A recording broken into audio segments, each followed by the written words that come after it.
News we got about 45 minutes ago.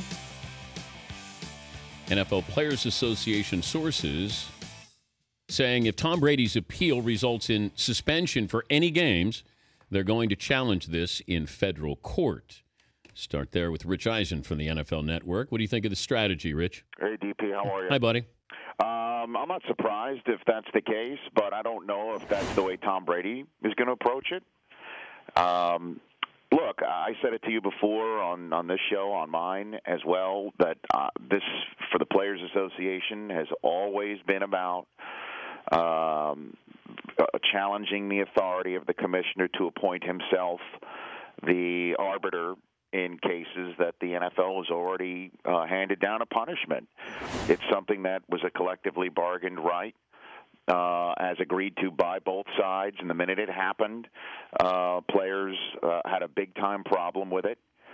If you recall, when the collective bargaining agreement was agreed to at the last minute, thank goodness, back in 2011, the Steelers, one team in particular, had a major problem with it. Ryan Clark, now part of the paparazzi mostly, was very outspoken, saying that the Steelers might not even vote for the collective bargaining agreement because that was still in there. Mm-hmm.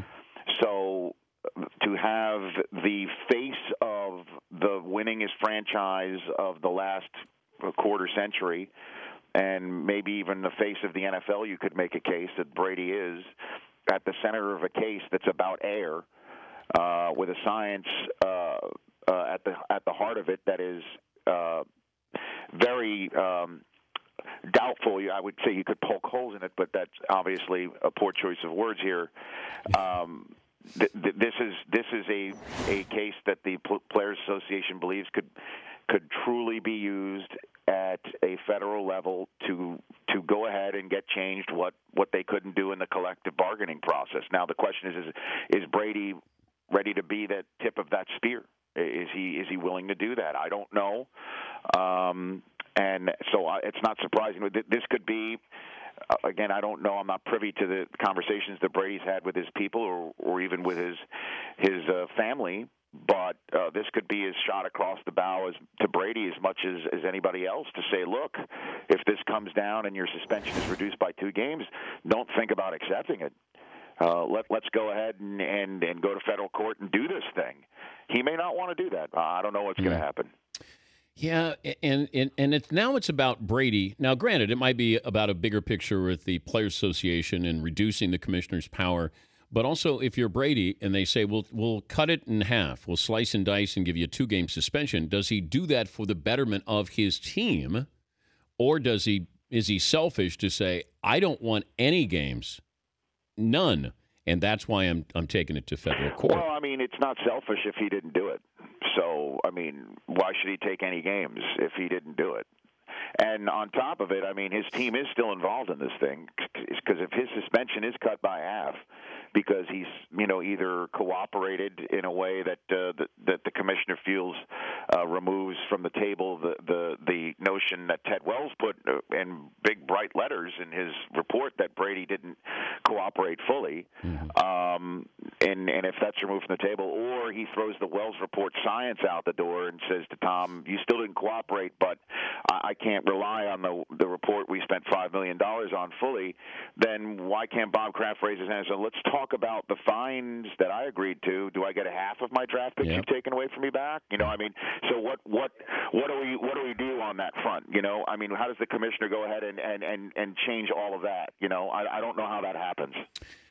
Yeah, I think that's going to be an interesting part of it, that they could keep the punishment with the Patriots, and maybe Brady doesn't get any games here. We're talking to Rich Eisen with the NFL Network, the Rich Eisen Show on the Audience Network that follows ours. What do you think of Des Bryant's strategy? Well, I mean, his strategy is somewhat simple here. He wants to get paid what he feels he should get paid in the open market, and unfortunately for him, he's not hitting the open market. And if I were him, I mean, I had Michael Irvin on the show yesterday. He thinks that Des would hold out, but just not for the whole season. And I don't know, if that would make Jerry Jones blink at all, because the first 6 games of the Cowboys' schedule, you take a look at it, some crucial opponents, starting with the Giants and the Eagles right off the bat, 1-2. And that would certainly grabbed the attention of the Cowboys. There's no question about that. And he's already apologized to the fans saying, I got to do what I have to do here.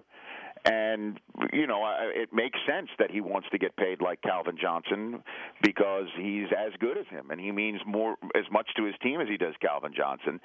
It's just that the Cowboys are hewing, and so are the Broncos, to the fact that he was drafted in a certain spot, and so was Calvin Johnson, which means Calvin's second contract is bigger than what Dez's second contract should be based on the way that this whole thing works. And I don't blame Dez for doing that. And if I'm Dez, I'm also angry that I'm seeing in the press that the Cowboys think he is bluffing and are mentioning his passion for the game and his love for the game, which is truly the intangible that separates him from the rest of the wide receiver core if his physical talents already don't. Using that as against him, basically saying, he's too passionate to sit out, so we don't believe him. If I'm Dez, I read that, and that just makes me even angrier.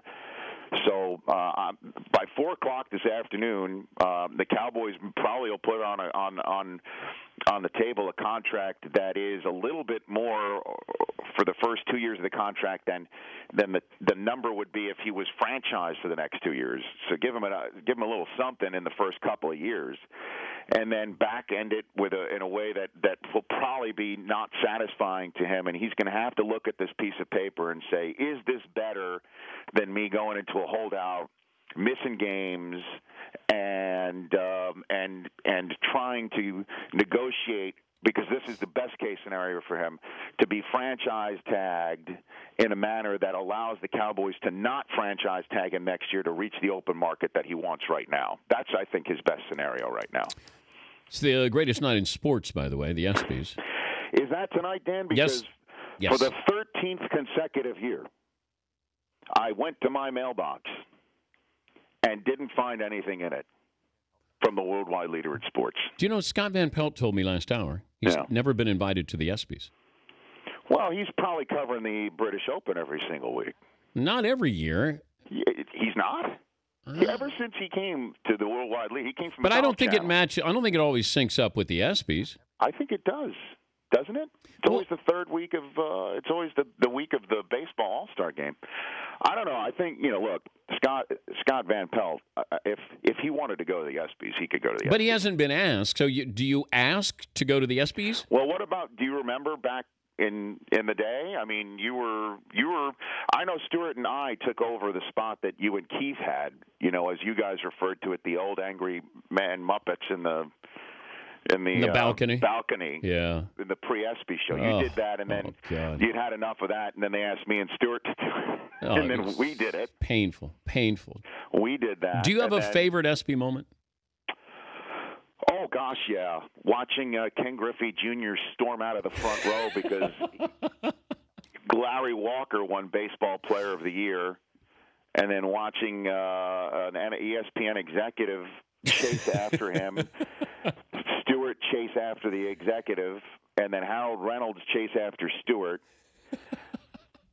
They all ran after him.